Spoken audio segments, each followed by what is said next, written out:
Ụtụtụ ọma nọ ụmụ ọdịnala Igbo nke ọma nọ anyapụtakwana ụla taa asị m ka chi tata pụtara anyị ndụ pụtara anyị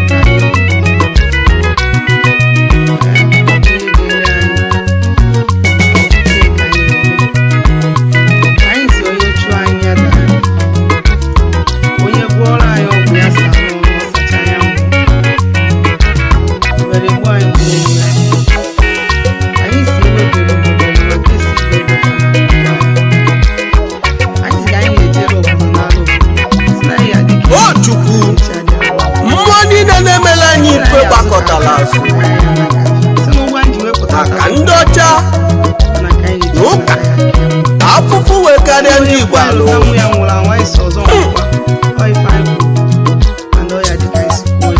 onye ka m ga-akọsa alụnụ ụmụ Igbo ka anyị anata n'omenala ife nna nna anyị kụziri anyị na gbogbo ka anyị lapụziri wee solo ọcha wee nata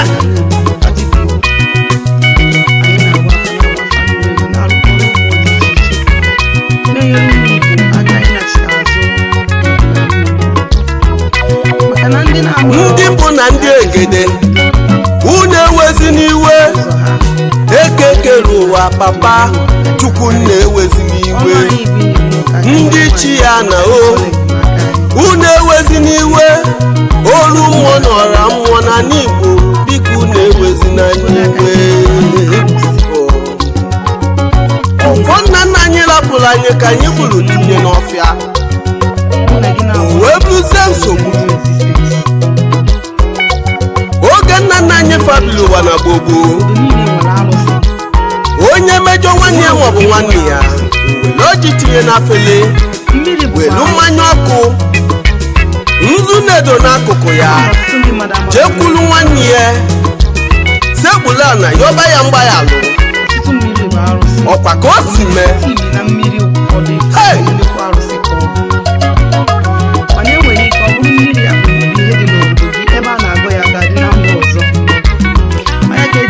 kedu ebe ịfụnanya jebezili kedu ebe udo jebelu onye meta nsanụ o tinye isi n'ụka dibe olili nsọ yọba fada mgbaghalụ onye o mejọlụ n'elu ụwa bụla alili naba mmụọ alili egwomo ka nsolo okwu nna anyị gwara anyị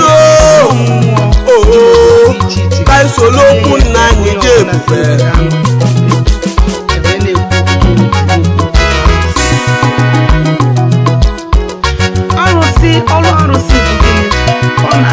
maka na nna na-agwa nwunye eziokwu ka anyị soro usoro nna nna nna anyị kwa ife wetara anyị mmanụ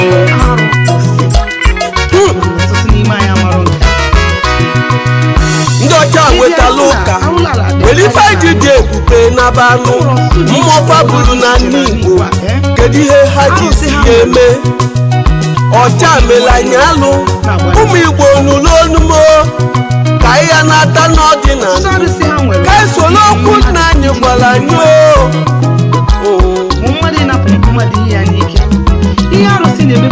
ọcha mere anyị alụo ndị Igbo n'ụlọ onumo ka anyị ya na-ata n'ọdịnala ka anyị soro ndị ihe nna anyị kụziri anyị ka anyị ya na-ata n'omenala ka anyị soro mba ụwa wee dị ebube alili egwomu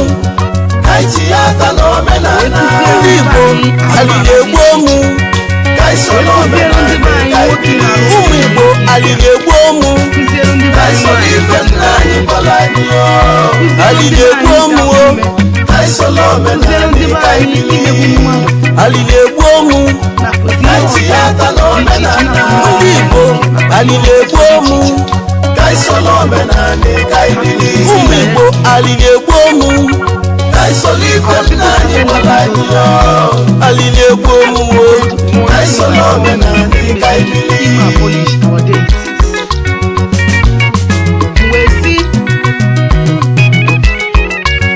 ọ na-abụ ejiri ihe wee gbuo ụlọ daba hapụ ihe eji wee gbuo ya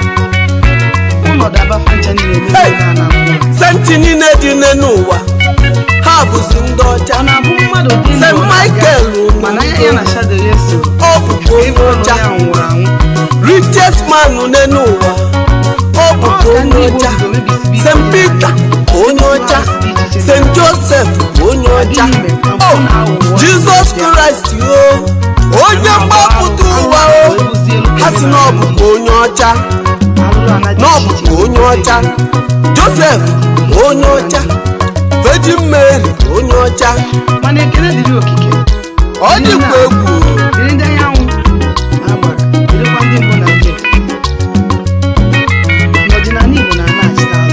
Ha sete ekwensu ọ bụrụ onye ojii.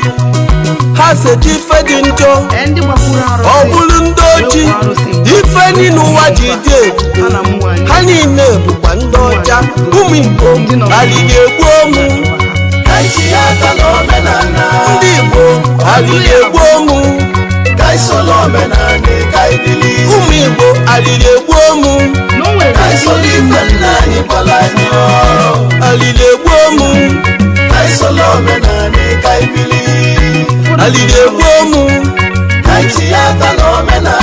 Ndị Igbo alili egbu omu. Ụmụ Igbo alili egbu omu. Alili egbu omu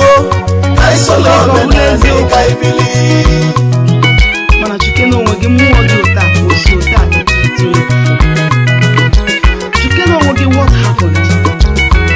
Ọgbụgba ndụ nna gị ha nwere mmụọ dị ụta. Olu mmụọ nọla mmụọ nke na-emeli ife ndị nna gị ha dị ndụ ka anyị gbakọtara azụmụ wee solu ndị ọcha wee nabazie. Afụfụ wee kalịa ifisi ike wee jụzie ebe niile. Ego oyibo ọgali owu na okporozi abịa. Ife anyị mere onwe anyị ndị Igbo ka ihe ya nata n'omenani. Omenani dị mma. Nna na-agwakwa nwunye eziokwu ya ka ndị ekwu ka anyị ya nata ka anyị chigharịa n'ife nna nna anyị gwara ka o wedela anyị mma. Ọ bụ eziokwu ka nna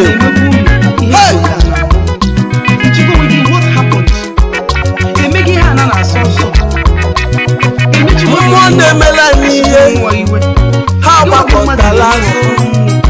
Arọbụ n'agụ ha niile gbakọtala azụ.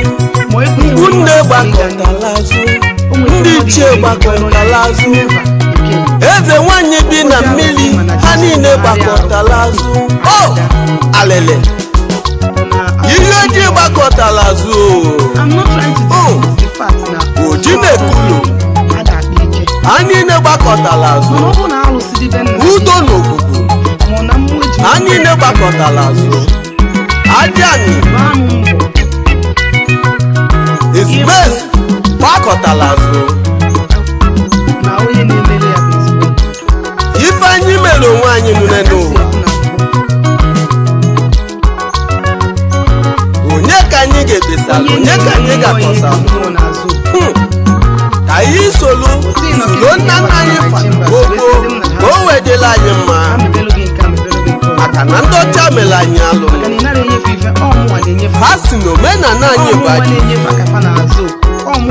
fe na-eme nke fa keduzi onye na-awọrọ ibe ya. Onye meta nsọ ala na ife dị njọ o tinye isi n'ụka ibe olili nsọ yọba fada mgbaghalụ. Ọ bụzi ya ka o mebiri ife ya. Ọ bụzi ya ka o mejọrọ. Alele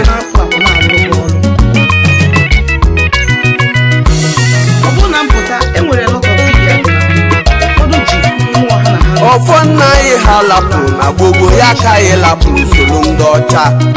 Ọ bụkwa eziokwu ndị Igbo n'ụlọ onume onye lapụ ihe o ji dị ebube.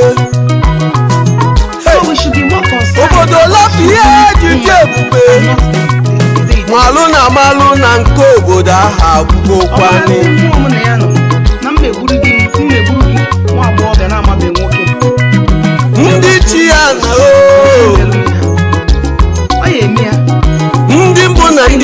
ebe unu ewezi n'iwe ekeke n'ụwa papa chukwu na-ewezina n'iwe ndị chi ya na unu ewezi n'iwe olu mmụọ na ọra mmụọ na n'Igbo biko na-ewezi n'iwe onye meta nsana o tinye isi n'ụka libe olili nsọ yọba fada mgba ya alụ onye mejọrụ n'elu ụwa bụla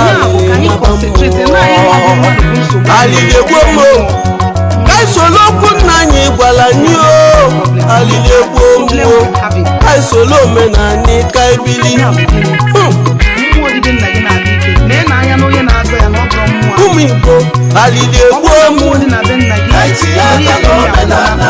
Igbo alili egbomo ụmụ Igbo alili egbomo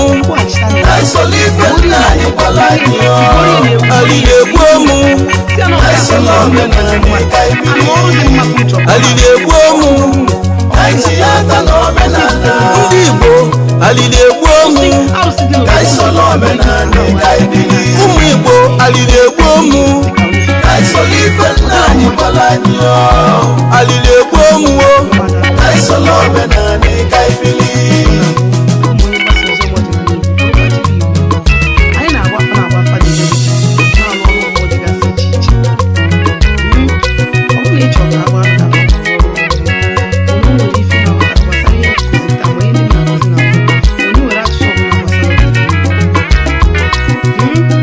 senti niile dị n'ụwa ha bụzi ndị ọcha St. Michael Manugo ọ bụkwa onye ọcha richest man n'elu ụwa